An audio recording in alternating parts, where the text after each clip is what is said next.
Alexei Navalny, 47 years old. He was last seen yesterday at a hearing. He seemed alive and well, or well enough for someone who has been in solitary confinement and very, very harsh prison conditions for months. This is a man who has been fighting Putin with his heart and soul and every inch of himself for decades, and has been poisoned, was in a coma, and could have left and could have lived a good life elsewhere, but after recovering, went back to Russia and went straight to prison, who felt he could move the meter on the world stage from prison better than anywhere else. And in death, the question will be, will the West respond appropriately to Putin's evil, especially given the war in Ukraine? And then it comes down to Republicans in the House and aid to Ukraine in that war, in their time of need, in their response to Russian aggression. Will they step up, or will they bow down to Vladimir Putin's useful idiot, Donald Trump? That's the question in the wake of the death of Alexei Navalny. Welcome back to the Professor Penn podcast. This is David Penn. It's episode number 95, Second-Hand Jerkoffs. Very glad you're with me tonight. This is the 22nd of February, 2024. We got a lot of new people. I'm very active now on X, and I'm learning a lot, and I'm inviting people to come. We're going to get people that are new.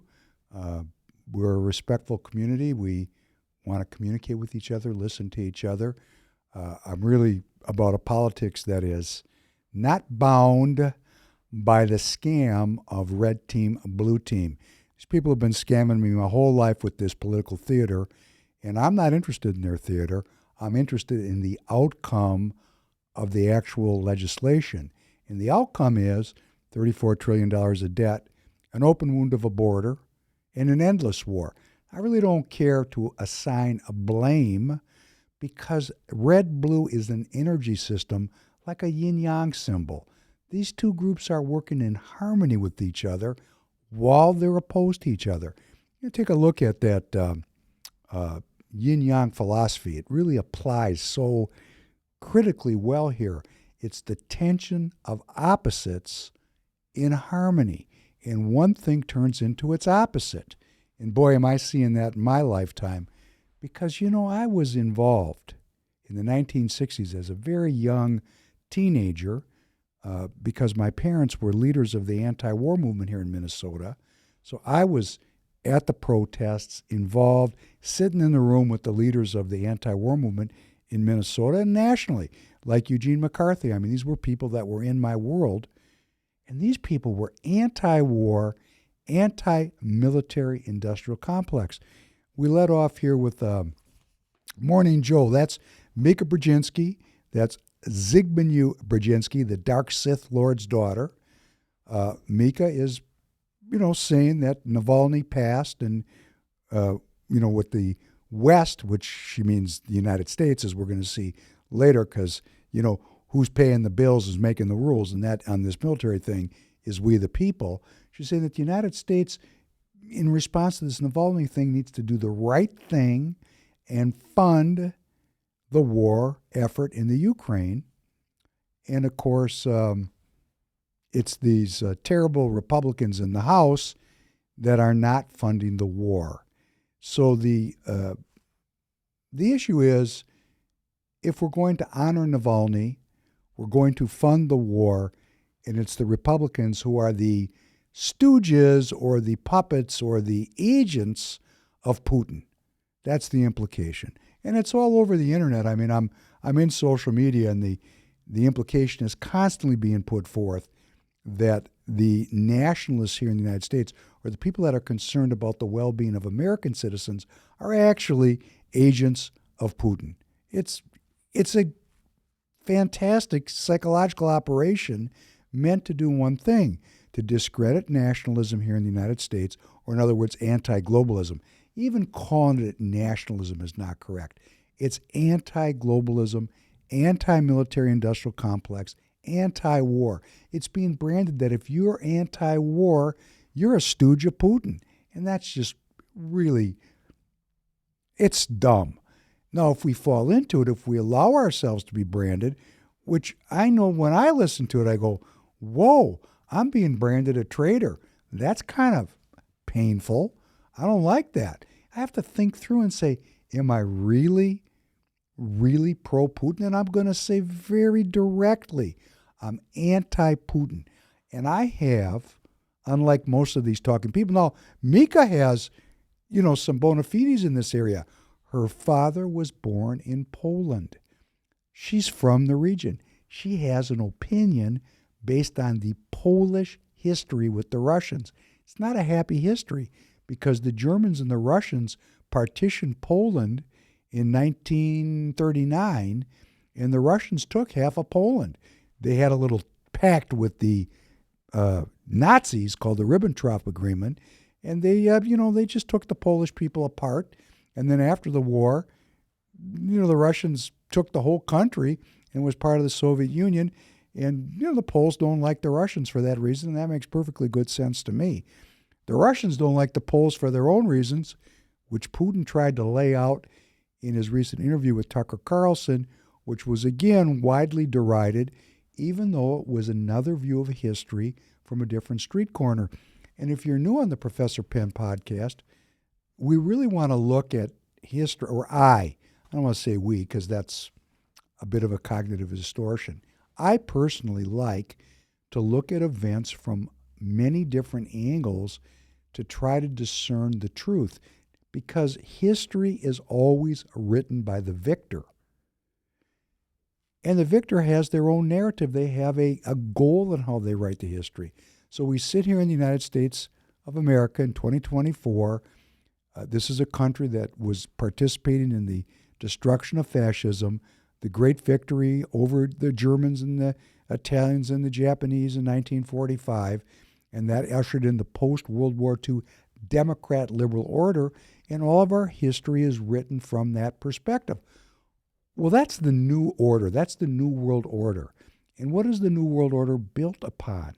It's built upon the ashes of the old world order, which we the people know almost nothing about. It would mean that we would have to study European history going back thousands of years to understand how these conflicts and these hatreds developed and how these different groups of people were separated, and then there was wars for reunification. We got to understand this stuff. And when I understand it, here's what jumps to my mind. The people that are globalists are not going to like this. This has no benefit to my family.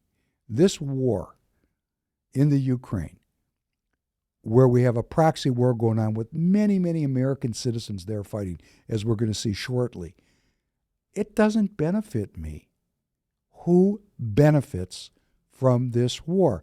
And who are the secondhand jerkoffs that are so supportive and so creative in developing the conditions where the headspace, the information space, is so pressuring of the American people and of the American Congress to fund this war? Why are we always funding wars? I had an interaction with a person on X, and they took issue with me about globalism. They said globalism is intended to keep the peace, and it's done a great job. And that's that person's perspective from their street corner. Hey, from my street corner, we've been at war my entire life, or we've been funding wars or insurrections my entire life. And I'm thinking to myself, what kind of deal is this where the post-World War II Democrat liberal order is continuously at war? I don't get it. I don't get it. I don't like it. I think it's somewhat of a scam. I view it as colonialism 2.0, a rebranded colonialism. And why do I say that? Because we believe we're better than other people. We Americans believe that our style of governance, our everything, who we are, is better than everybody else. And our secondhand jerk-offs that lead the country, that get graduated from the Dirty Dozen, the Harvards, the Yales, the Princetons, the Columbias, the University of Chicago's, These people, they think they're better than everybody else. So we really haven't gotten by this human frailty of creating hierarchies where one race is superior and another is inferior. We've rebranded it, and that's a problem for me. I know that we're going to continue, as Bob Marley sang of Haile Selassie's great presentation of the United Nations, as long as one race or one group holds themselves superior and another group inferior, everywhere is war. And that's where we've got right now. We've got wars all over the world, almost as if the post-World War II Democrat liberal order treats war the way our states treat cigarettes. They don't eliminate cigarettes. They regulate them and tax them and control them and make money off of them. And that's why people are starting to wake up and see that war is a racket. And boy, if you're watching Morning Joe, if you just take the time to watch these people, their heads are blown off their shoulders because their narrative is unwinding. It's just unwinding. It's all the podcasters. It's all the people that are waking up to the military-industrial complex is robbing us, and what it does with our money is kill people and then rob us again. It's a wash, rinse, repeat, and we're going to talk about that tonight. So I'm very happy you're here. If you're new, people, you're not a professor. Oh, you know what? Screw off. It's a stage name. I'm educated. The people that stay with this podcast know it's fairly intense, and it's, I take a very serious effort to look at the issues that underlie where we're at, what's happened historically and philosophically and religiously, so that we know how we got here. Because if I don't know how I got where I am, how am I going to get out of this mess? How are we going to get out of this mess? And it is a mess. And for those of you that are new, we pray here, and the praying, it's good for us, even if we don't believe in God, because being thankful and grateful brings about a very positive biophysiological outcome in our bodies, in the cells of our bodies. And I need to pray. Now, I am a believer, but it's just good to be thankful. Blessed are you, God and King of all worlds. Thank you for creating the light and the dark. Blessed are you, God and King of all worlds. Thank you for creating me in your image. Blessed are you, God and King of all worlds. Thank you for making me an American. Blessed are you, God and King of all worlds. Thank you for making me free. Blessed are you, God and King of all worlds. Thank you for healing the blind. Blessed are you, God and King of all worlds. Thank you for feeding the people. Blessed are you, God and King of all worlds. Thank you for releasing the bound. Blessed are you, God and King of all worlds. Thank you for raising up the downtrodden. Blessed are you, God and King of all worlds. Thank you for creating the heavens and earth. Blessed are you, God and King of all worlds. Thank you for providing for all my needs. Blessed are you, God and King of all worlds. Thank you for directing my path. Blessed are you, God and King of all worlds. Thank you for our American courage. Blessed are you, God and King of all worlds. Thank you for crowning America with glory. Blessed are you, God and King of all worlds. Thank you for restoring strength to the weary. Blessed are you, God and King of all worlds. Thank you for sending your only begotten Son to die on the cross that I might be saved. Forgive me, Father, for I have sinned. Pardon me, my King, for I have willfully transgressed. For you pardon and forgive. Blessed are you, God and King of all worlds, who is gracious and ever willing to forgive. And I believe that I have received health for all my flesh. For those of us that are struggling with physical issues, I believe that I've received health for all my flesh. I believe that I've received health for all my flesh. It can't hurt us to believe that we're going to be healthy. If people are going to take great issue with being hopeful and being of good cheer, I don't know what to say. I'm on X, and it is so negative. and people are so mean to each other, and the influencers are so clearly on someone's payroll to sow seeds of division. I really want to try to stay away from that as much as I can here on the Professor Penn podcast. We're a political action community. I want to thank Free People Radio for giving us the forum to do these podcasts together. I want to thank you for joining. This is the search for truth. I do not say, unlike so many of these secondhand jerk-offs, that I know what the truth is. We're just working together to search for the truth. One of the participants in a live chat this last Tuesday night, a kid named Jamie, said something that was so meaningful to me personally. I'd never thought of it before. It alleviated some suffering that I've been going through. And he's just a young kid. He's 40 years younger than me. It doesn't matter. He studies. He's knowledgeable. He shared something. It helped me. That's what we're trying to do here in this community. And we're trying to organize. So when I say we're trying to organize, we're a political movement that's about the well-being of the American people. We want 3 political outcomes at this time in American history. We want to. We need to. We must restore spiritual borders in the American people. Because if we have spiritual borders, so many of our problems are just going to disappear. Because we have the power of choice, free will. We want our physical and spiritual borders restored. We want to take the public debt of $34 trillion US and turn that into private asset. And we want to end the endless war. So please, I've moved on to X. I'm working there very consistently. Please join on X at the Professor Penn podcast because we are an action community. I need help. I go into some of these places, and boy, these people are not nice. And frankly, sometimes they're not too, they're on one street corner. They don't see an infinite number of perspectives. They're really tied to a dynamic of division and of hatred. And I look at this and I go, where does all this hatred come from? Wow. I, in my life, have not been cursed with the spirit of hatred. I've been other challenges, but hatred has not, rage, anger, wrath.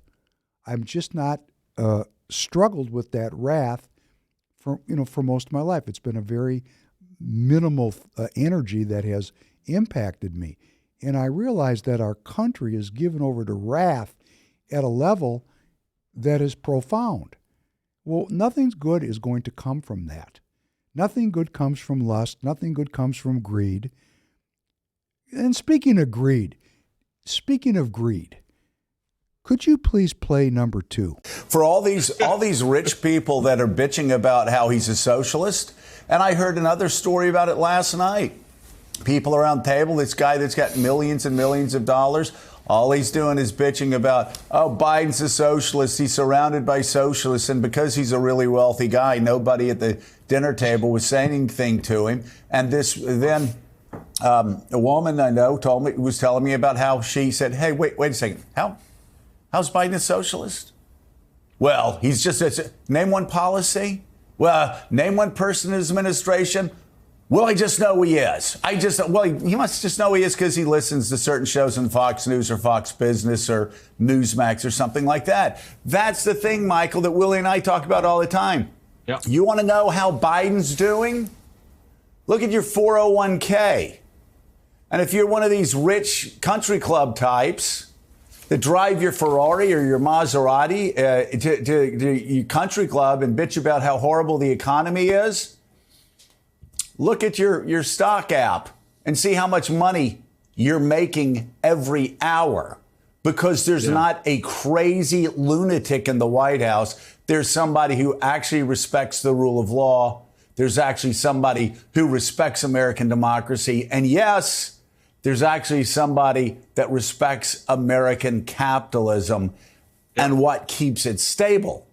But these freaks, I'm not exactly sure what they think they're going to get from Donald Trump, but they're going to get none of that. So just look right in front of you right now when trying to figure out, Michael, whether he's up to the job or not. Your 401k suggests he is.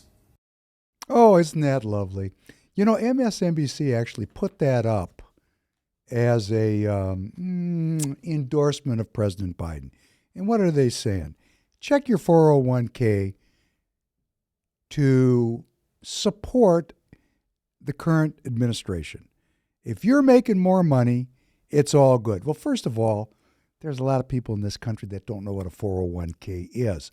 Let's forget about all those people. Brings to mind my mother, who was an activist, communist of the highest order, got a Lifetime Achievement Award here in Minnesota. There was a bust of her in the Minnesota Capitol. She was a very prominent player.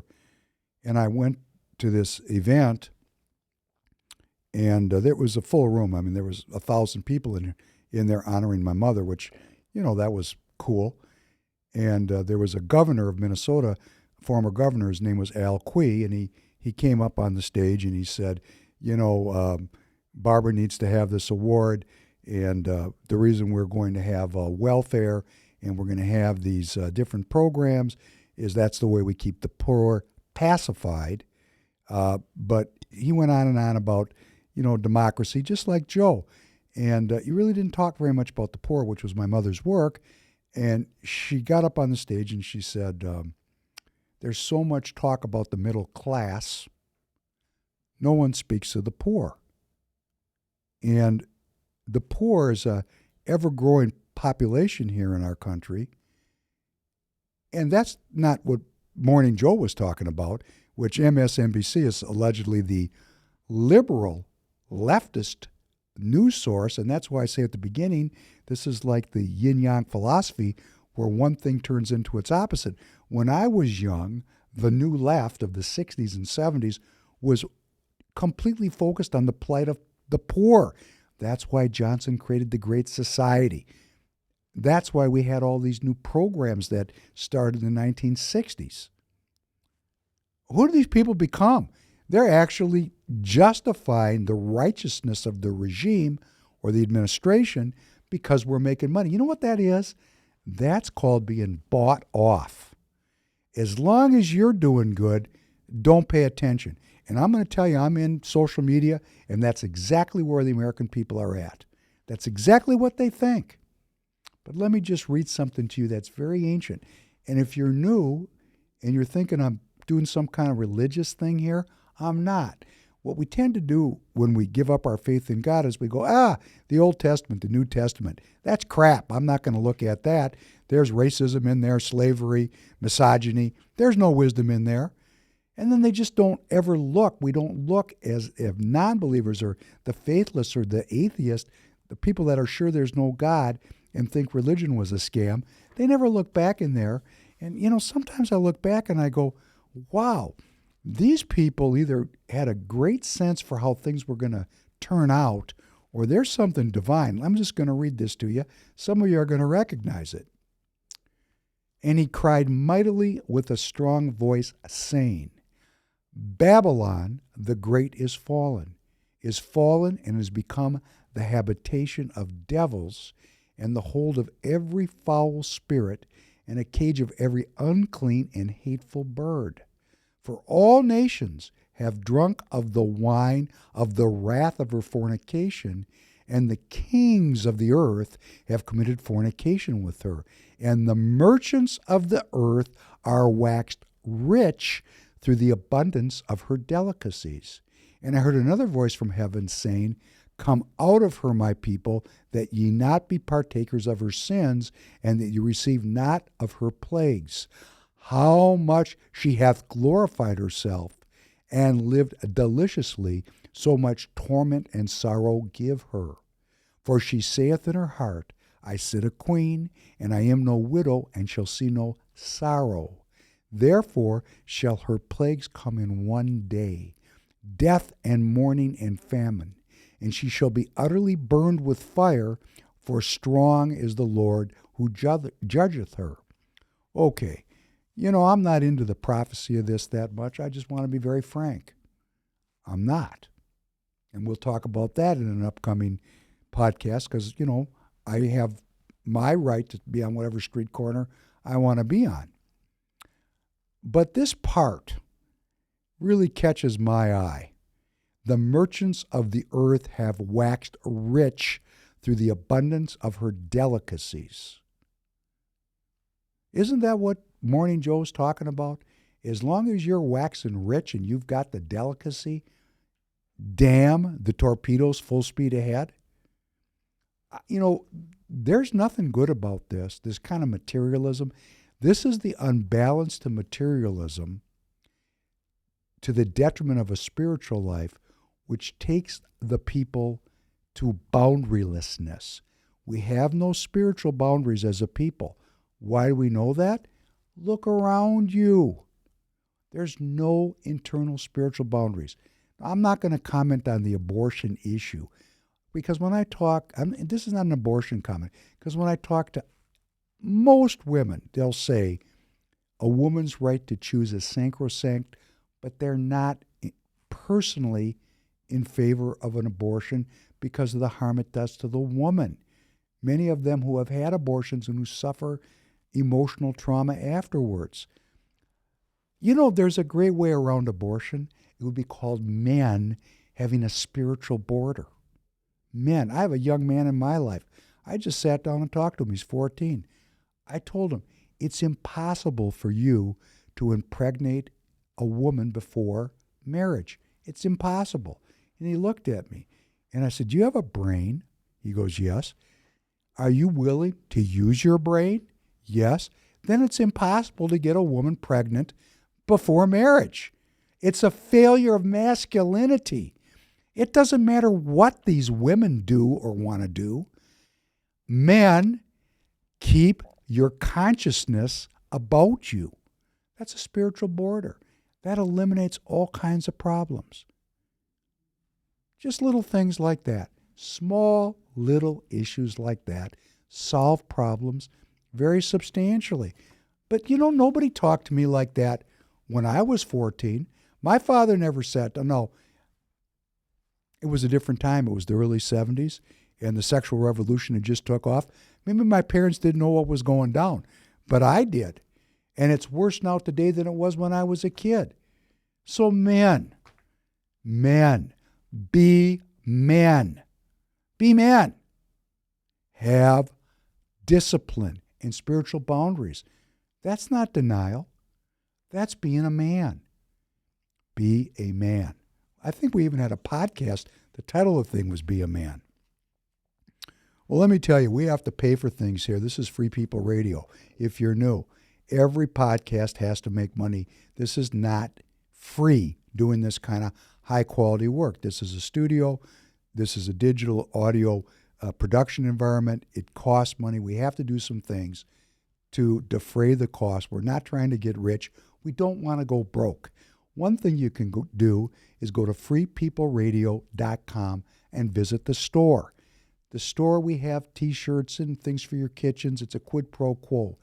You send us money, we send you something you can use. You've got to buy a T-shirt.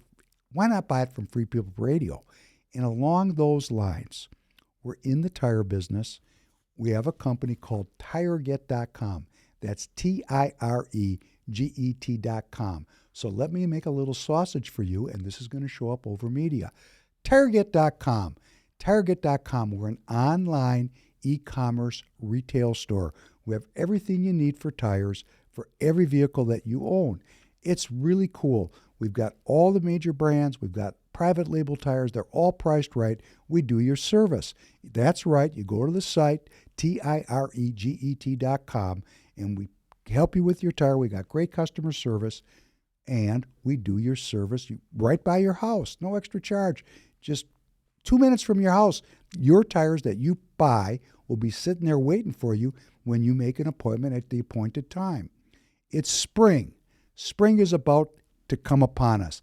This is the time people get out and start to drive about. You're going to need new tires. Check your tires. If you can look at that tread and it makes you nervous that it's low, come to TireGet.com. We'll take care of your tire needs. It'll be great, and you might get to talk to Professor Penn. All right, there's the sausage making. It wasn't my best effort. That's because we had a long day today. I was in the studio at 7 o'clock, and here it is 5, and we're still cranking away. So I'm going to do the best I can. I think if I just give over and let myself get fired up, it's going to get better and better. And what could make it better than the news that matters? Here's something that'll fire me up, and it's going to blow your mind. Could you please play number 3? Take a look at this American citizen and what she's up to. Play it a couple of times. Let it sink in. In general, the situation's really difficult. It's hard for our guys. They're tired. Everything is just kind of coming in nonstop. Becca. This is a beautiful young American. Difficult. It's hard for our guys. They're tired. She's a medic. Everything is just kind of coming in nonstop. And she's in the Ukraine. One more time. Becca. In general, the situation's really difficult. It's hard for our guys. They're tired. Everything is just kind of coming in nonstop. That's good. Thank you.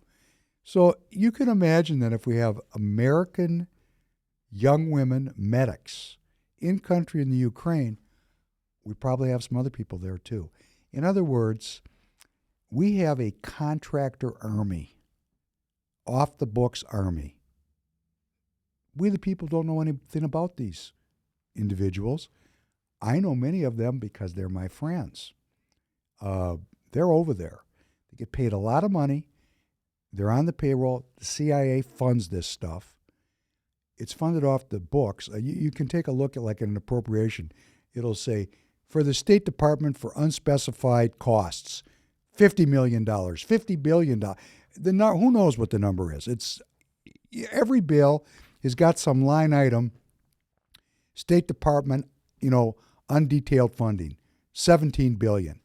This is where it's going, to fund these wars and to pay for American ex-military that have graduated. That we the people paid for their military education. They went up, they went up, and maybe they were in for 20 years, and they were good at their work, and they decided to do it for, $400,000 a year. This is really highly paid work. A lot of people do it, and there's a lot of Americans there. So when we think about Putin, the vile one, the evil one, what does he see from his street corner? He sees American weapons wielded by American citizens killing Russians. Not a very friendly way to interact with a nuclear superpower. In fact, when I was younger, such things were impossible. It was thought in the 50s, in the 60s, in the 70s, in the 80s, and into the early 90s when the Soviet Union came apart at the seams, it was thought that there would be no direct military confrontation between American citizens and the possessors of nuclear weapons, lest things escalate and a nuclear war ensued. But hey, it's a different era now, and we're going right up the threat ladder, and here is an American citizen in the Ukraine sending us a little message back, letting us know that things are not going well. And they're not going well because Ukraine funding has not been approved. Funding for Israel has not been approved. Funding for the Taiwanese has not been approved because of the traitors in the U.S. House of Representatives, led by the traitor Mike Johnson. And, this is a branding war. It's an information war. If we allow ourselves to fall into the dichotomy that not funding the war makes us agents of Putin, we've lost this information battle. Not supporting funding for war means we don't support war. Not funding a war means we're in favor of giving peace a chance, something the American citizens have completely lost touch with. And I can say this after being in the ring with dozens of American citizens who tell me how important it is that we fund the Ukrainians because, A, if we don't do it, we're going to end up in World War III in Europe, And B, so much of our financial prosperity depends on the post-World War II Democrat liberal order. And I can just say from myself, from my street corner, that if my prosperity is built on killing people, my prosperity is built on sand. Well, what's going on? Let me give you an example of what a scam this whole thing is. In the midst of all this controversy about the House Republican traitors not funding this war, it has been widely reported that the Japanese government, out of nowhere, allegedly, wow, even the Japanese, what do the Japanese got to do with it? They're on the other side of the world. They're Asians. They ponied up $12 billion with a B dollars for the Ukrainians while we're sitting around being agents of Putin over here in the United States. And, that was widely touted as an example that even the Japanese are doing it. $12 billion. And, what people don't know is, because they don't read the fine print, is that just a few months ago, the Raytheon Corporation that manufactures the Patriot missile batteries, which are so effective against Russian jet aircraft, licensed the Mitsubishi Company of Japan to build Patriot missile batteries. If anybody would like to go back and look at their history, if they remember Pearl Harbor, the planes that dropped the bombs that killed between 3,000 and 4,000 American citizens on December 7th, 1941, were Mitsubishi Zeros. In fact, there's a Mitsubishi automotive division. Mitsubishi is a industrial conglomerate, a keiretsu, in Japan, and they have now been licensed to build Patriot missile batteries. So guess what the Japanese government does? They give the Ukrainians $12 billion. The Ukrainians give the money right back to Mitsubishi of Japan, which makes a 40 or 50% profit, which they whack up with Raytheon. Could be 100% profit. I don't know. I am not a merchant of death. I don't know. Could be 200%. I have no idea what they're making. Maybe Elizabeth Warren would like to chime in on this greed and profit by a corporation. But of course, she doesn't talk about that. Then they take that $12 billion that recycles back into Mitsubishi. Mitsubishi gives that money to the Japanese politicians that continue to recycle arms orders back into Mitsubishi. And who pays for it? The dumb Japanese citizens that go to work every day, work their asses off and pay taxes. War is a racket. War is a money-making business strategy. It's based on the old-time business model of piracy and drugs and slavery. Drugs, we know drugs are everywhere. Slavery, we got debt slavery, and boy are the Japanese in debt. And then we have piracy, which is war. This is a business model that pervades our world. Of course, it's going to have a bad ending for us regular mud people that just have families and want to raise children and enjoy our lives. It doesn't end well for us when the business model of our country is all about piracy, drugs, and slavery. It just doesn't end well. It just doesn't end well. So, this is the news of the day. Global arms sales are soaring. Last year, it was $2.2 trillion globally was spent on arms. It was a 9% increase.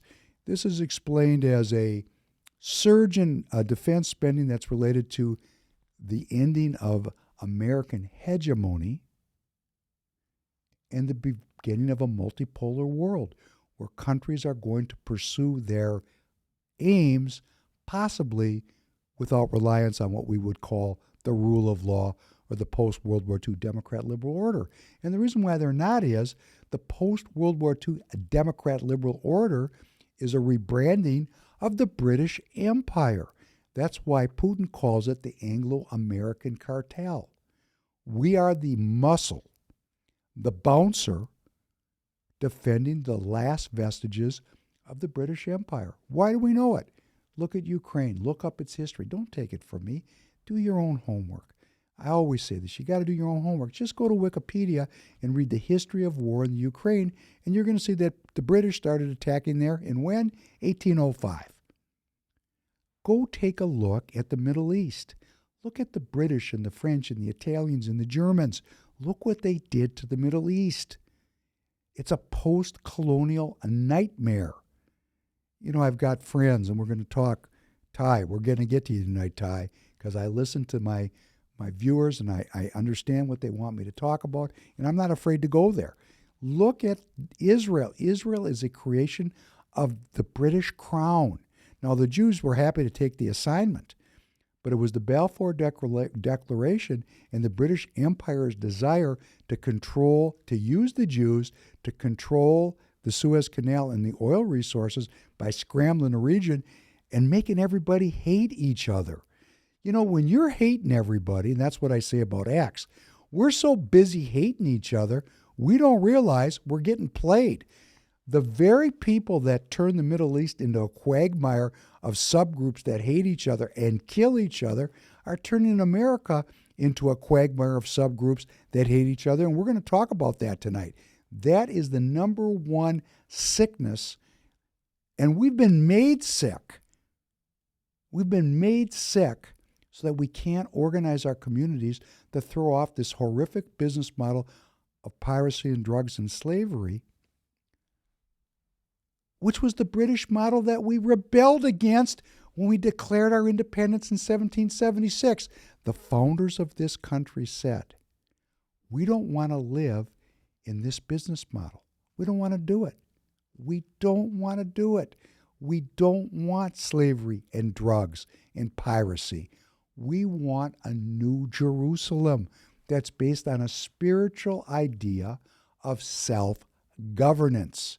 We don't want a purely material world, which is all about one race is superior and another is inferior. Now, I know we had slavery at the beginning of the country. We couldn't, as the American people, completely extricate ourselves from a business model that had pervaded our thinking, because guess what? It's 2024, and it's dominating our thinking still to this day. But we got to first wake up to what we're doing. And what we're doing is we've built our house on sand, and the sand is debt slavery, a sick society that is dependent on drugs of all kinds, and piracy. It's war. War in the East, war in the West, war up north, and war down south. And when you take a look at who spends the money on weapons, you know, they talk about this, and there's a lot of hubbub about this in terms of Trump saying that every NATO country needs to spend at least 2% of their GDP, gross domestic product, on their military defense. You take a look at it. The United States is spending 3.49%. And if you listen to General Jack Keane,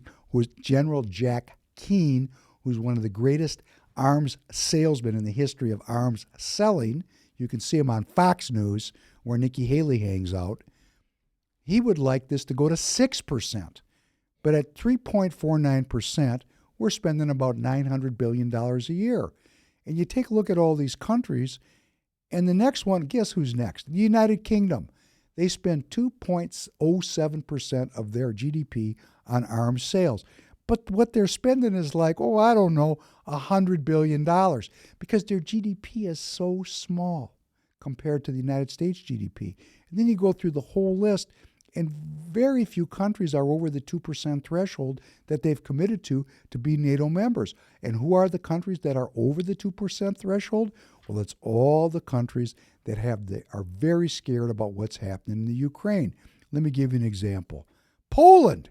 Poland's at 3.9%, even more than the United States, because guess what? The Poles know that they're down there in the Ukraine creating a lot of havoc. We got, Greece. Greece is very afraid of Turkey. These two people have been fighting each other. The Greeks and the Turks have been at it since, a long time. There's a great movie about it. Troy, Helen of Troy. These two groups, the Greeks and the Turks, have been at it since before Christ made corporal. Here's another group, the Finns. Oh, the Finns. They fought 2 wars with the Russians recently. Recently. They were part of the Russian Empire as recently as 1917. Of course, they're concerned. They're trying to set a good example for NATO. Oh, here's another one. Romania, Hungary. They're right there, close by. The Slovaks, the Slovak Republic, and of course our friends in the Baltic republics. You know, the Lithuanians, the Latvians, the Estonians, they were part of Russia for hundreds of years. These people are trying to set great examples. They're actually spending more than 2% of their GDP on defense. But when you look at what that amounts to, it would be called de minimis. The United States is spending all the money for military, and let's see what we're doing here. Let's think about this. Every year we deficit spend $1.5 trillion, $2 trillion. You know, I'm on X, and these people are saying Biden's great at cutting deficit. They didn't read the debt ceiling bill. They don't realize that all of their presumptions is just propaganda. There's nothing stopping the increase in our debt. It's going up all the time. We're always inflating the money supply. Therefore, our GDP is always increasing. It's the ever-increasing GDP. So the percentage that we spend on the military also increases in real dollars, or shall I say fiat currency. So they're always getting more of the cake. Inflation is a tax on all the people because everything we do costs more. And all this money is pouring into the military. It's a racket. Our entire economy is based on the military. Our entire educational system is about turning out PhDs that either justify military by being secondhand jerkoffs who support the post-World War II Democrat liberal order. Do you get it? They didn't pick those words by accident. It's the Democrat liberal order. I want to say it again. It needs to sink in. We are living in the post-World War II Democrat liberal order. And these people will say, oh, if you're reading the Epoch Times, or if you're watching Newsman, all these other Americans, they're cultists. The Trump people it's a cult. The Trump is cult. You know what this is? This is Saul Alinsky. Always brand your opposition of what you are yourself. People are so bought into this Democrat liberal order, they don't realize they're cultists because their attachment to it does not allow for any rational discernment or investigation. We're about the search for truth. I said to someone on X today, globalism is not the problem. It's the people without spiritual borders who are running globalism as a racket to take total control of the entire planet using all kinds of long cons, the core of which is this military scam. The whole thing is about an endless war. You want to know how to end an endless war? Quit funding it. Quit funding it. You know, if the Ukrainians and the Russians have no funding for war, let's say we could defund the Russians at the same time. They might still kill each other with sticks and stones. It's a lot less killing. What we have today is the same organization of human hatred that existed in the Stone Age.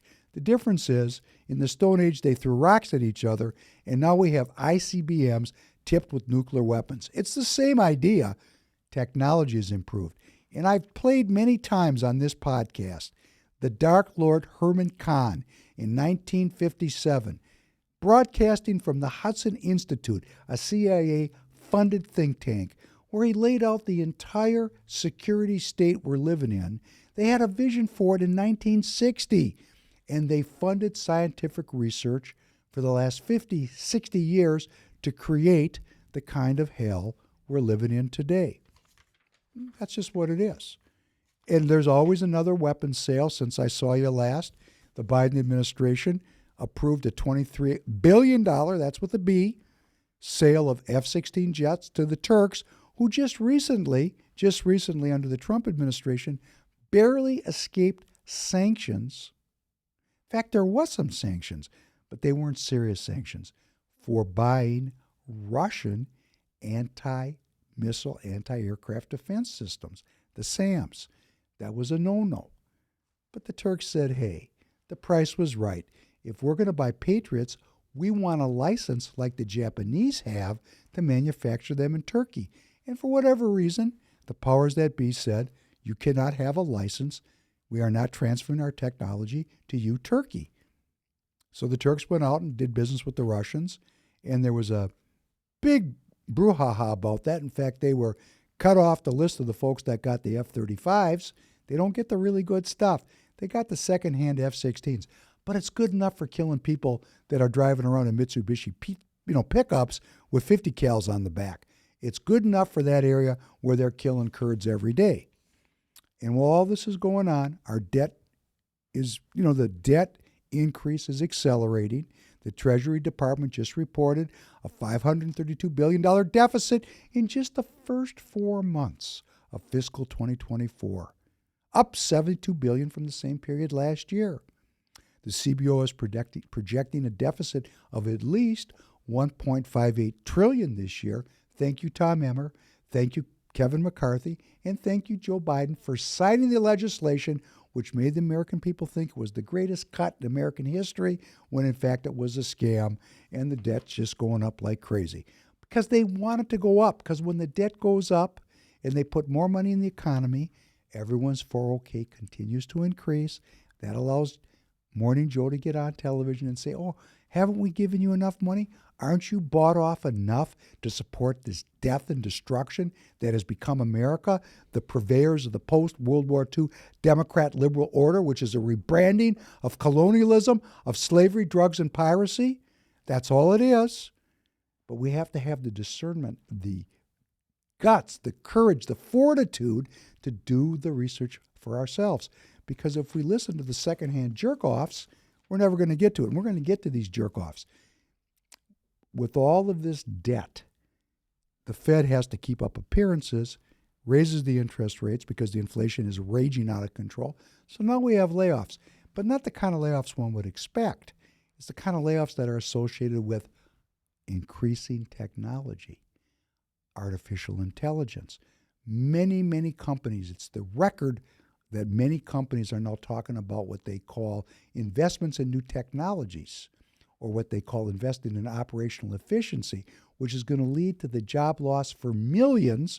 And who's making out on this? Companies like NVIDIA that make advanced chips. And look up who owns NVIDIA. Well, that'd be BlackRock and State Street, all of our great hedge funds, which we have our 401ks in. So you're investing, if you're one of these 401k holders, in the loss of jobs for your fellow citizens, putting them on universal basic income and creating a permanent underclass because you believe you're smart. You believe you won the game. You think because you have some savings, you won. That's what you think. That's what you think. Go ahead and believe it as long as you can.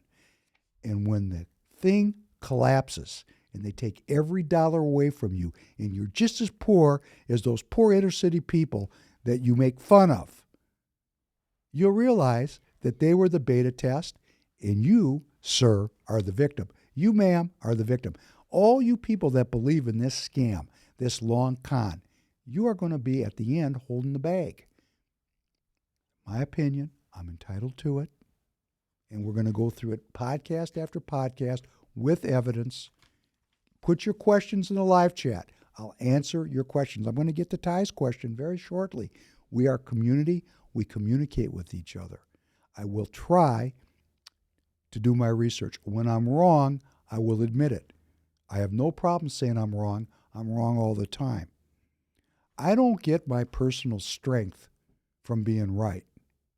I get my strength for searching for truth. And I gain my salvation by believing in God. And boy, there's going to have some people that are going to need to believe in God, because I'm going to leave the news that matters with this. Commercial real estate is a $3 trillion asset class in this country. That'd be the United States of America. That's about to get written down, according to Morgan Stanley and other top experts, to $1.8 trillion. That means $1.2 trillion of real estate loans are about to get written down. That would be called a crisis. There's some 300 banks that are on the hook for bank runs when the people figure out that the paper they're holding is not worth the paper it's printed on. We've got some big problems that are associated with this kind of inflation and these kind of layoffs and this kind of decay that's affecting our, inner cities. Because nobody wants to go downtown to work anymore. It's not safe, right? So all these things are going on, and then we've got these secondhand jerk-offs that are telling us it's all okay and what we got to do, because they're so much smarter than me. Well, let me tell you, I grew up in the secondhand jerk-off community. Now, my father was not a secondhand jerk-off. Well, I say secondhand jerk-offs. My father was taught by a original participant in the Frankfurt School, a real communist hitter, a man who knew philosophy, who had read everything and had thought about it. The man was brilliant. His name was Herbert Feigl. My father was a PhD student of one of the greatest philosophical minds of the 20th century. My father was a hitter. Now, his students, not so much. His students are dumber than dirt. I'm dealing with them every day on X. They don't know what they're talking about. Therefore, Royce White came up with a great idea of calling them secondhand jerk-offs. And Royce, we're going to go with that. Royce has a certain flair for things that he'll just go out and say some things that I'm not prepared to say. But this one's so good, I've been putting it up all over X. These people are secondhand jerk-offs. Secondhand jerk-offs. What is a secondhand jerk-off? A secondhand jerk-offs are downstream. It's the description of graduates from our elite institutions, that'd be the dirty dozen, that believe their indoctrination is truth. Or worse, believe that their indoctrination is a ticket to their material success, to their 401ks increasing. The dumbing down of America starts with our doctors, our lawyers, our teachers, and our PhDs. That's just the way it is. I know it because I'm older, and I know the difference. I have kids in university. They're dumb. They just don't have the willingness to critically think about issues because they're living in an environment that has become very homogeneous. Very homogeneous. And I'm gonna back this up, and maybe my producer can get this up on the screen when I'm speaking. Maybe he can't. We're working on technical things all the time right now. In the Dirty Dozen and throughout our entire academic community, I mean the whole thing, according to the best research that you can go look up yourself, all faculty, 72% is liberal, 15% is conservative, 50% identify as Democrat, and only 11% identify as Republican. In the social sciences, it's 75% liberal, 9% conservative, 55% Democrat, and 7% Republican. When you get into the humanities, where people really learn about one race is superior and another one is inferior, where you get this brainwashing thing going on, 81% of professors in our institutions are liberal. Only 9% are conservative. 62% identify as Democrat, only 6% as Republican. That's just the facts, according to the best research that I can find. What we have today, which is so different, let's say in 1965, when I was becoming very conscious. In 65, there was a battle in the institutions between the New Left and the conservatives, who held at that time all the levers of power. You wanted to get tenure, you had to be good, because you had to get it by a tenure committee that was probably mostly conservative. I was in the room, I've said this, it was 1969, when my father, Misha Penn, a great academic, who I miss, I wake up sometimes missing my father. That just happened to me this past weekend. Even though he was a leftist, and I was, he raised me to be left, and I was left for a long time. He was a good and decent man who believed in educating people, not in what to think. He wasn't into that.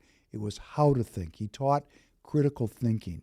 And he was the first academic, one of the first academics that started to redact and critique this British business model of slavery, drugs, and piracy as it was justified in the anthropological literature that would be Darwin and Spencer and Galton and Boas, these kind of people that turned the British colonial empire into, of course, if we're strong enough to subjugate you, it's good because it's social Darwinism.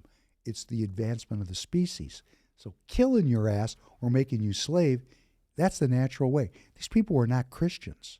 You know, what's a Christian? A Christian is someone that loves their neighbor as themselves. If you're a Darwinist, if I'm stronger than you and I can enslave you, hey, that's good for the species because only the strong shall survive. You see, they made an entire intellectual architecture which dominates our entire elite jerk-off class today just to justify this one race is superior and another one is inferior business model. These people suck, and they don't even know they suck. That's the problem. See, if they knew, now some of them know they suck. They're just in it for the money or they're evil. But most of them, the vast majority of them, are just secondhand jerk-offs. They have no idea how dumb they are. And they hate the everyday people. Well, let me tell you, there's a revolt going on now. And when I mean a revolt, right now it's an ideological revolt of people who have just had enough of it. Could you please play number 4? Hey, folks, your old pal Chicago Ray checking in. Just want to let you know, look, I took down that video that I posted on Friday because it went viral, went on TikTok. Not because I don't stand by what I said, because I do, but, you know, my grandson seen it and, you know, he got a little hurt by it and it hurt my feelings, so, you know, what the fuck, you know, that's it. It is what it is. I'm not no figurehead here. I'm not no leader of any movement. Not going on any podcasts or, you know, doing any GoFundMes or anything like that. You know, I'm who I am. All right? I hear chatter. I let you guys know what I heard. And, you know, that's what it is. I'm hearing it now. You know, some people are seriously thinking of, you know, not going to New York City. Okay? You know, I'm not gonna encourage it. But if New York City gonna have judges ruling like they're ruling and running a town like they're running, then, you know, hey, that's freedom every truck driver in this country, everybody has in this country to decide on their own. I'm just saying, I stand with Trump, okay? I'm one of the millions of truckers that stand with Trump. That's it, okay? You know, I don't want to see anybody hurt. You know, I said earlier, you know, I took down that tweet as well because people were misinterpreting, you know, saying, they're saying like, oh, somebody got to him. Ain't nobody fucking getting nothing to me. Nobody threatening me. Nobody challenging me. You know, I'm my own man. I ain't scared of no motherfucker, okay? I grew up in Chicago, man. I mean, I'm not trying to say I'm some tough guy. I'm just saying, you know, nothing's going to worry me. Nothing's going to scare me. That's good. Thank you. So our elite second-class jerk-offs that come from the Dirty Dozen, these great institutions, look at our trucker here, our everyday guy, just a guy working hard. They look at him as, you know, uneducated, a dummy.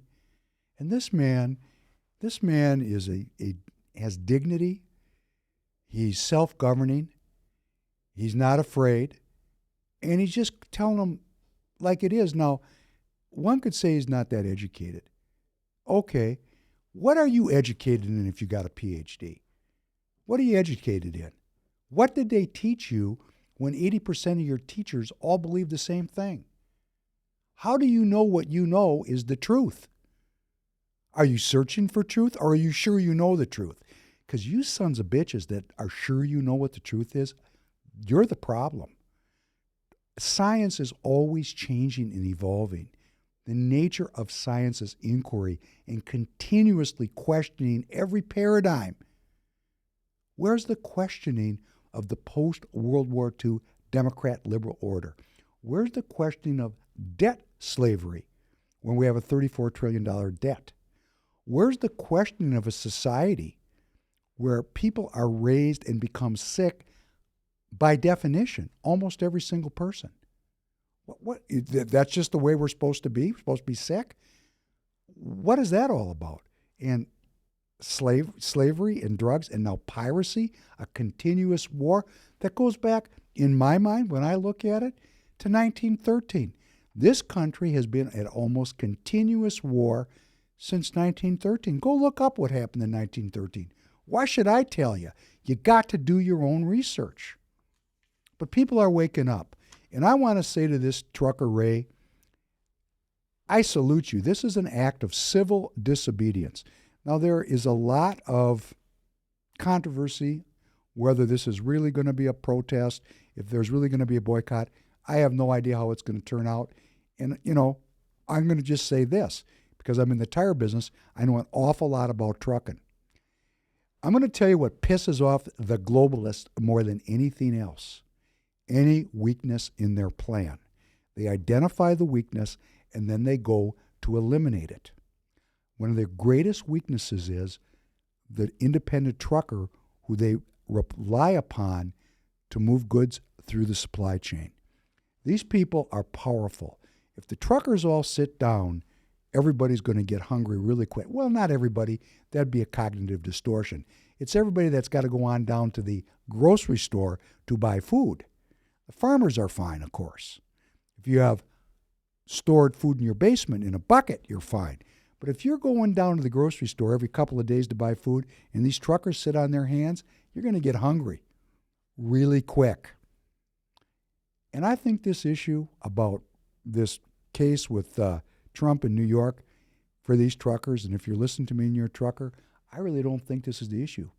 I think the issue is automation, which we talked about in the video. The fastest growing operational efficiency is artificial intelligence. This machine, the globalist machine, has every intent of sitting you people down permanently and put you on basic income with automated trucks. That's a reason right there to quit driving, to bring the society to its knees and negotiate a contract which maintains your freedom, your independence, and your income for generations to come. Not every scientific invention is good for people. A case could be made that none of them are, but I'm not going there because I like science. I was on an airplane over the weekend. I drove here in a car. I'm going to eat a nice meal cooked on a gas stove. I'm not anti-science. I'm anti-science used as a weapon against people for profit. Science for profit at the expense of human dignity and human well-being is an affront to my spiritual border. So for you truckers that are listening, let's think about automation and let's think about getting a contract which preserves your way of life for generations to come. Could you please play number 5 so we can talk about how perverse things really are? This is going to be interesting to some of you. Ty, we're going to be on your dime here now for the rest of the podcast. Same people who own the labels own the prisons. Literally the same people? Literally the same people who own the labels own private prisons. The records that come out are really geared to push people towards that prison industry. But they didn't make you write those lyrics. It's not about making somebody write the lyrics. It's about being there as guardrails to make sure certain songs make it through and certain songs don't. Some records are made by committee, meaning record company guys sit around and tell the artists, this is hot, say that, do this. We're gonna have this guy write the lyrics. We're gonna have that. You have, the record company pushing the narrative. Some social engineering going on here to make sure those prisons stay full. Well, that's nice, isn't it? That's for those of you who don't know, and I'm sure there's many of you who don't, that is the famous Ice Cube, who came into prominence a long time ago with NWA. This guy is a really great artist. He's one of the owners of the Big Three, which is a 3-on-3 professional basketball league, which my associate, Mr. Royce White, is a star in. Great basketball. I've been around Cube. He's cool. and he's got the balls to say something, which brings up some issues. Who are these record owners, and why are they encouraging a kind of art which encourages young urban men, black men, to kill each other? That's what did I understand Ice Cube correctly? My producer's shaking his head right. Yes, I did. I thought I heard him say that the music of the community encourages violence. And the very same people that own the record companies own the private prisons where the people go after they commit these violent acts. And, Ty's question is, who are these people? Well, let's first talk about how this all came up. CNN Health published a chart this past week, which really brought forth a lot of comment, most of which was racist in the extreme. And when I say racist, I mean racist in the extreme. About annual firearm homicide deaths among men per 100,000 people per year by race and by state. So it had all these states, and for example, Missouri, 2.77 white males died for every 100,000 of white males, and 59.42 black males per 100,000 black males died. I mean, this is a tremendous difference in the homicide rates in these communities. Overall in the United States, the difference is 2.1 white males die per 100,000 citizens, and 29.12 black males die per 100,000 citizens. Per 100,000 citizens. So there's great differences in homicide rates by race, which is a tremendous social program, which, of course, the racists online attributed to some kind of a racial issue. And what Ice Cube was saying was that the art that was being, quote-unquote art, that was being disseminated into these communities, because art is disseminated, it's a product. It has to be distributed. Just like Trucker Ray bringing the food, somebody's disseminating this art into this community. And Ice Cube is saying that it is intentionally created by the record label owners to create violence. And I wrote back on X, and boy, did people threaten my life. What a statistic. Let us consider what happens when people are stripped of their spiritual borders by enslavers, made dependent by enslavers, and then made vulnerable in their communities by those same enslavers. And imagine a country without what? Without enslavers. In other words, without the business model of debt slavery and drugs and piracy. If we remove that business model and really replaced it with a business model that was strictly dedicated to the well-being of every American citizen, well, there would be some losers in that. And who would the losers be?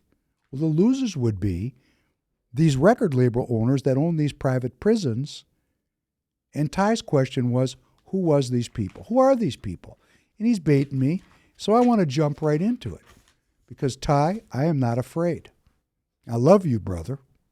My producer's laughing at me because I think he knows where I'm going with this. What is the Jewish identity? That's what we're talking about here. And I get a lot of feedback. Professor Penn, you don't talk about it yourself. I talk about this all the time, okay? All the time. People don't hear me. We have to listen to each other. I'm one of the first people that started using, I might be the first person. Royce might back me up on this. I think I might have coined the phrase the anti-Jew. Because the Marxists, the first battle was between the children of the faithful and their parents. They thought their parents were dumb. They didn't go for this faith thing. They were poor. They watched their parents praying 3 times a day. They said, what is this? I'm going to the city. I don't want to live dedicated to a spiritual reality, poor. I want to get in on the Industrial Revolution. The first fight was within the Jewish community. They were anti-Jews. They rejected Judaism. So the very first fundamental building block of this is, if you don't believe in God, you're not Jewish. You can say you're a Jew. You can wrap yourself in the cloth of Jewishness. But if you don't have faith and you're purely a materialist, You've given up the spiritual way. That's not who you are. That's no different than a Christian person who wraps themselves in the cloth of Christianity, but they don't walk by faith and not by sight. They're looking by sight at their 401k. And there's Morning Joe encouraging every American citizen to validate and evaluate the success of the Biden administration by how much money they have, as if that has something to do with their well-being. And of course it does, because every scam has an element of truth. We remember the 3 emptying factors from, Chinese medical philosophy. Having nothing is an emptying factor that leads to death. Having nothing causes continuous concern, which leads to death. Having nothing and having continuous concern leads to disease, which leads to death. So there is some truth that having some material necessity is a building block to a healthy life. But when all of your focus becomes material and you have no spiritual center, no spiritual border from which you act, you're no longer Jewish, you're no longer Christian, you're no longer Muslim, you're no longer a person of any spiritual borders. And what happened in the Jewish community, let me just read this to you. This is going to take some time. We're going to go back to the way back. Because what I'm going to share with you is this problem in the Jewish community has existed since Moses took the people out of Egypt. If you want to believe in the allegory of the Bible, or you want to believe it word for word, I'm going to leave that up to you. I know that when I go to the Passover Seder and I read these stories, for me, it's like I'm there. It creates a timelessness for me. So I'm going to read a story, and we're going to see that this faithlessness, this rejection of God within the nation of Israel, within Judaism, goes back to Sinai. This is in Numbers. Korah, the son of a Levi, and certain Reubenites, Dathan and Abiram, sons of Eliab and a son of Peleth, became insolent. They were insolent or arrogant. It's a deadly sin, right? And rose up against Moses. With them were about 250 Israelite men, well-known community leaders who had been appointed members of the council. 250 community organizers organized themselves in a rebellion which seemed to be against Moses. We're going to find out that's the punchline of the story. And they came as a group to oppose Moses and Aaron and said to them, "You have gone too far. The whole community is holy, every one of them, and the Lord is with them. Why then do you set yourself above the Lord's assembly?" In other words, what makes you the boss? A little bit mafia. When Moses heard this, he fell face down onto the desert floor. And then he said to Korah and his followers, "In the morning the Lord will show who belongs to him and who is holy, and he will have that person come near to him. And the man he chooses he will cause to come near to him." In other words, God, it's his plan. "And you, Korah, and all your followers, these 250 rebellers, take censers." What's a censer? A censer is a pot you put incense in. "And tomorrow put fire and incense in these censers before the Lord. The man the Lord chooses will be the one who is holy. You Levites have gone too far." In other words, they created a priestly class. The Levites were a priestly class, like second-hand Jerkoffs. They had special powers just because they were better than the people. They held themselves superior, and another race, all the rest of the Israelites, inferior. And this goes on in the nation of Israel to this very day. That's another story for another podcast. Moses said, "You listen. Isn't it enough for you that the God of Israel has separated you from the rest of the community and brought you near to him to do the work of the Lord and to stand before the community and minister to them? Isn't that enough? Isn't it enough? It's enough for me." I just pray every day for the strength in the life to continue to do this work, to represent the United States of America in the idea of self-governance, in the idea of spiritual borders. I pray every day. I thank God for every day that I can do this. And I hope you do the same thing. Because we're a community. We're an action community. And has he brought you and all your fellow Levites near to himself, but now you are trying to get the priesthood too? They want to be the boss. It is against the Lord that you and all your followers have banded together. Who is Aaron that you should grumble against him? Because Aaron had the Lord's hand upon him. And then Moses summoned Dathan and Abiram, the sons of Eliab. But they said, hey, we're not going to come. Hey, we're not coming. Gave him the finger. Isn't it enough that you have brought us up? Isn't it enough, Moses, that you have brought us up out of the land flowing with milk and honey to kill us in the desert? And now you also want to lord it over us? I mean, there's a disagreement. See, this disagreement goes back to the way back. Moreover, you haven't brought us into a land with flowing with milk and honey, or given us an inheritance of fields and vineyards. Are you going to gouge our eyes out? No, we're not coming. It's a little bit mafia. These people were serious players. Then Moses became very angry and said to the Lord, do not accept their offering. I have not taken so much as a donkey from them, nor have I wronged any of them. Moses said to Korah, you and your followers are to appear before the Lord tomorrow, you and they and Aaron. Each man is to take his censer and put incense in it, 250 of them, and present it before the Lord. You and Aaron are to present your censers also. So each man took his censer, put fire and incense into it, and stood with Moses and Aaron at the entrance of the tent of meeting. And Korah gathered all of his 250 henchmen, and they stand there and they said, what's going to happen? And the Lord said to Moses and Aaron, separate yourself from this assembly so I can put an end to them at once. He's talking about all the Israelites, because God had already had enough of these people. But Moses and Aaron fell face down and cried out, O Lord, God of the spirits and of all mankind, blessed are you, God and King of all worlds. Will you be angry with the entire assembly because of this one man's sins? And then the Lord said to Moses, say to the assembly, move away from the tents of Korah, Dathan, and Abiram.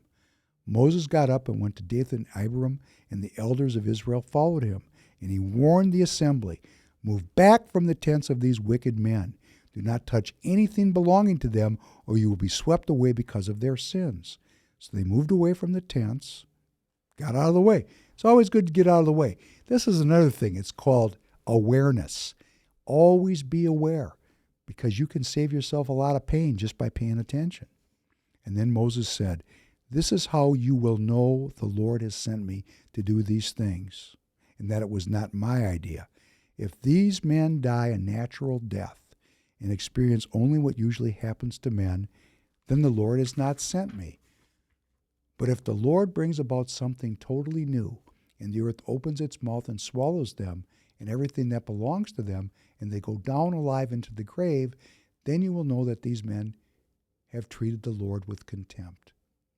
And as soon as he finished saying this, the ground under them split apart, and the earth opened its mouth and swallowed them and their household and all of Korah's men and all their possessions. They went down alive into the grave, and everything they owned.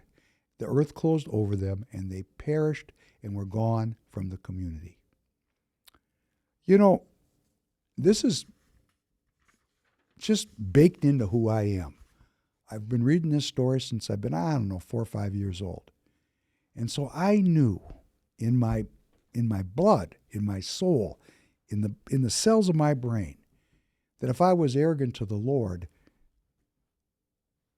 I risked punishment. And still I sinned. That's why I say I've transgressed willfully. It is not easy to put down sin, particularly in a fallen world where materialism is everywhere. So who were these Jewish people? Who were these Jewish people? From the very beginning, there was a materialist group that rejected faith in God. Is it any wonder that at the time of Christ, so many of the Jews rejected Christ? They rejected Moses. They rejected God from the get-go. From the get-go. But who was Christ but a Jew? A Judean. It is actually in the Bible. You know, I'm looking at these people like Stu Peters and Megan Ariel, whatever her name is, Morgan Ariel. These people are so anti-Jewish, even though there's Jews that I know that are like me that actually believe. Wouldn't it be terrible if some believing Jew was killed because of some non-believing Jew? Can we leave that judgment to the Lord himself as an idea, if you're a believer? Listen to these now. Christ is a Jew, for it is evident that the Lord arose from Judah. That's Hebrews 7:14. In Revelation 5:5, one of the 24 elders called Jesus the Lion of the tribe of Judah. Long before his birth, it was prophesied that Shiloh, the Messiah, the Prince of Peace, would come from the tribe of Judah.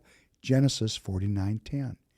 In his conversation with the woman at the well, Jesus says, "You Samaritans worship what you do not know. We Jews know what we worship, for salvation is of the Jews." That's John 4:22. Jesus uses the pronoun we clearly, including himself among the Jews. The Jews, however, rejected him. As John in 1:1 says, he came to his own, and his own did not receive him. So, right in our Bible, if we're Bible believing, which if we're not, why the heck are we even talking about this? We're Darwinists. We had a disagreement, and I'm watching in this conversation that, you know, the Jews of Judah, the Jews, they weren't really the nation of Israel. This is all crap. All these people came out of Egypt. They split into two kingdoms. They still believed in the one true God, or they rejected the one true God based on this history that goes back to Sinai. Many of the people that were there, that were Jews, quote unquote, became the first Christians and followed Christ and spread the good word throughout the world. Who after all was Paul? Who was Peter? All these people were Jewish. They all came out of the Old Testament tradition where Christ said, "I didn't come to overthrow the law, I came to fulfill it." So what happened? Well, we got these non-believing Jews. And in the diaspora, you know, after the nations of Israel and Judah were destroyed and the Jews were pushed out of Israel and went on their merry band journey throughout North Africa and the Middle East, and then finally up into Europe, through Khazaria, which is another story for another day. But this Khazarian Jew thing is another scam because, you know, it's called intermarriage, and people have the faith and they have the history. If it's in their blood, if it's in their ideas, it's not just blood. It's, do you accept the tradition? But these people went up into Europe. This is where this anti-Semitism thing really got strong, because the Jewish people lived in the Arab countries for hundreds of years peacefully until the formation of the State of Israel. These people that were not believing, they were still children of the Jewish tradition. They still had a great emphasis on learning because we're people of the book, so to speak. They had the powers of creativity because we are made in the image and likeness of God. So we're creative and we're learned. And you can take the Bible out of it and make it about physics, and you're going to excel. It's not that Jewish people are smarter or better. There's a high cultural value in education. Just like in the Chinese community, there's a high cultural value in and on education. It's cultural, it's culture bound. And the Jewish people that rejected Judaism and poverty, because if you believe in God, after all, you really don't want a lot of money, it gets in the way. That's how I live my life. I know that comes as a surprise to some of you, but, I live my life very humbly, and I am humble because I want to be. I don't think about making money. I think about my relationship with God. That's what's important to me. But I got kids, some of them don't believe in God. This goes on perpetually, generation after generation. I have 2 of my 5 children were educated at one of the Dirty Dozen schools. It's painful for me. And they are leftists, and they are not believers. I sent them there believers. They just didn't come out that way because they were brainwashed into the cult of the post-World War II Democrat liberal order, which is based on Darwinism and science, and they just said, I'm going to leave that walk by faith and not by sight stuff for dummies like you, Dad. Okay, that's okay. You're entitled. It's a free country. You can go over there and do that. But the Jews that did that, who now were the anti-Jews because they'd rejected their tradition, they were empowered with a great ability to learn and to create. And they became educated in the Darwinist British business model of slavery, drugs, and piracy. They mastered it. They're the masters of the model. And why did they do that? Because they were rejecting the religious tradition of the old order. They wanted to overturn the old order because they viewed it as being very unfair to the poor people. Because remember, the old order was kings and queens and everybody else was a serf. So they were part of that great movement to liberate the people from the draconian control of the kings and queens of Europe who were allied with the Catholic Church, which they wanted to overthrow. So they developed new philosophies. One was science, which was in opposition to religion. And the political philosophy, which they developed in opposition to Judaism, was Marxism and Freudianism. Excuse me, Ty. This chokes me up because I know I'm getting out here on a limb. These people became very powerful, not because there's necessarily an international conspiracy.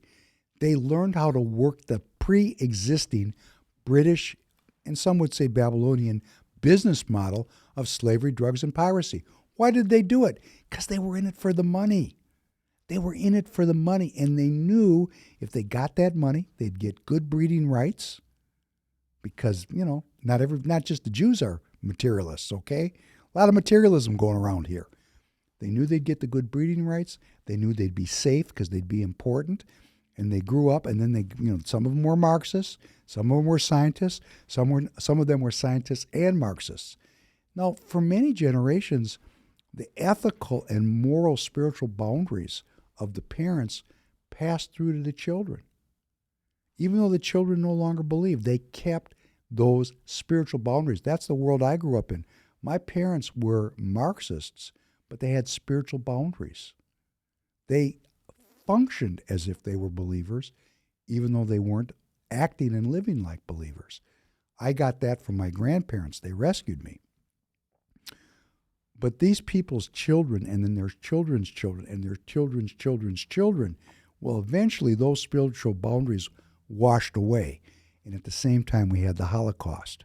And why did we have a Holocaust? Well, from the Nazi perspective, they were fighting Jewish Bolshevism, and it was a war, and the Jews had definitely declared war on the Nazis, and there was a worldwide boycott of German goods and German services. The Jewish community was definitely in a spiritual and ideological struggle against German nationalism. So these two communities were at war, and the Germans took action. There was a Holocaust. There is no way to deny a Holocaust unless you don't want to go to Yad Vashem or go to the United States Holocaust Museum and look at the documentary evidence.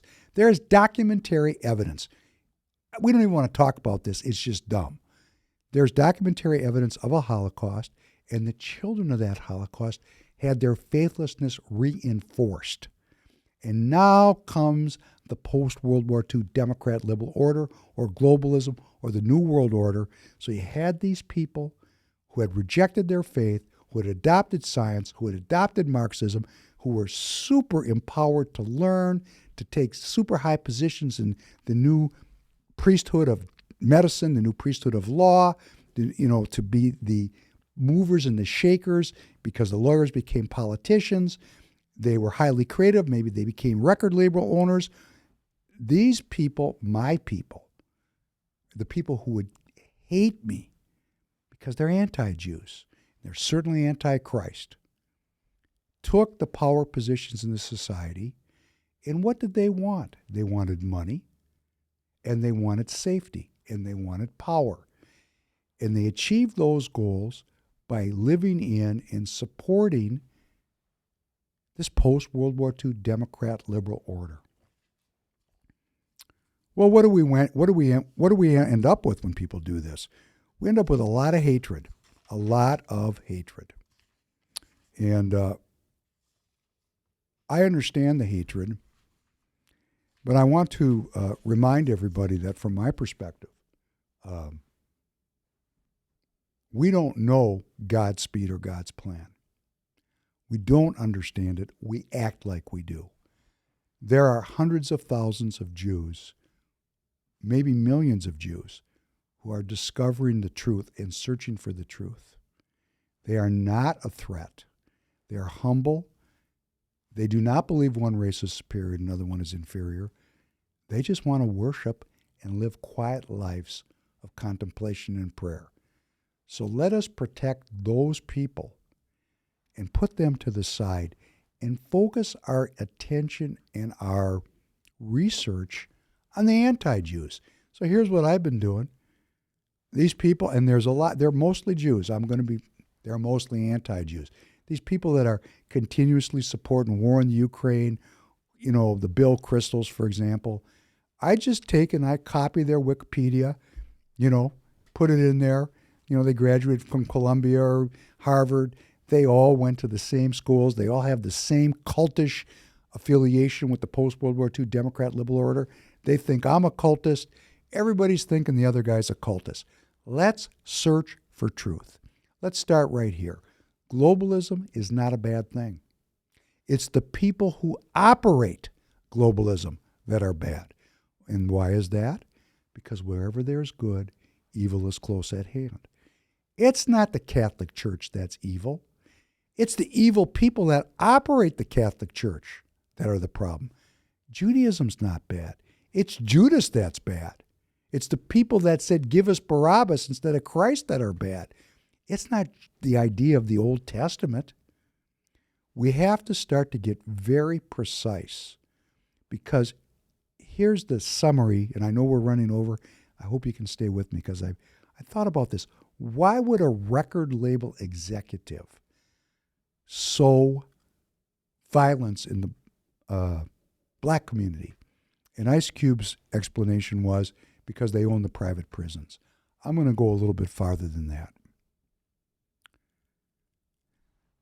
If the blacks hate the whites and the whites hate the blacks, and the Christians hate the non-Christians, and the pro-lifers hate the pro-woman's right to choose, if we hate each other, we're never going to organize to throw off the business model of slavery, drugs, and piracy. That's going to take community organizing. That's what the Professor Penn podcast is about. That's what Free People of America is all about. This is about a post-hate politics, a politics of love, a politics that's informed by a spiritual insight that we must love our neighbors as ourselves. They're sowing this hatred to maintain their power. As long as we hate each other, as long as I go on X and people call me names not knowing who I am, as long as I go on X and people judge who I am before I can get a word out of my mouth, we're going to be completely paralyzed in this scam of Democrats versus Republicans, liberals versus conservatives. We are being manipulated.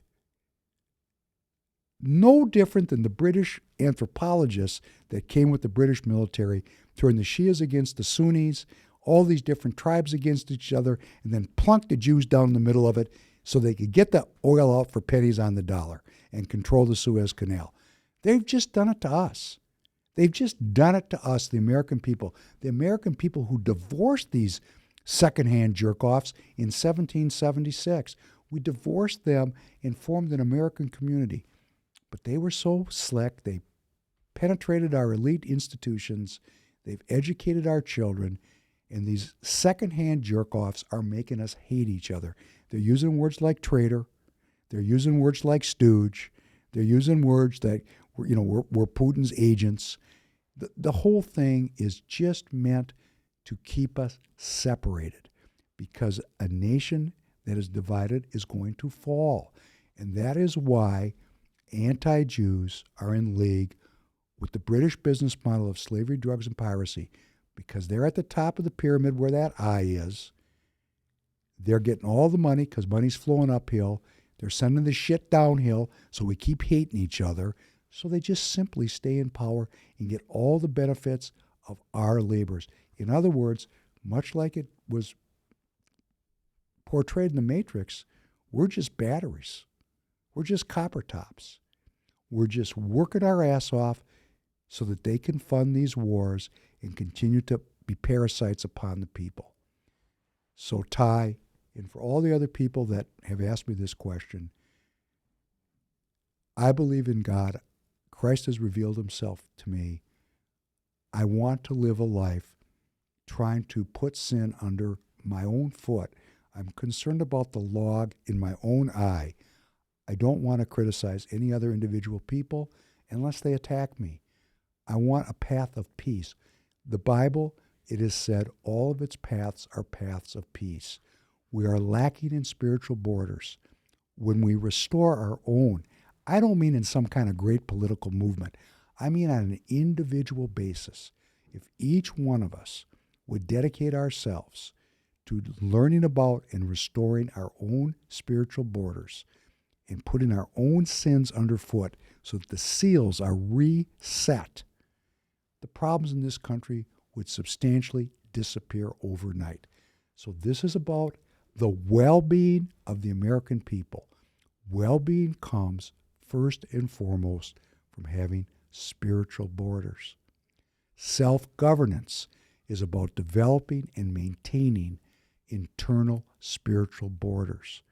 That is why the evil ones separated church and state, so that we took our attention off of self-governance and transferred our attention to the state being our masters instead of us being masters of our own destinies.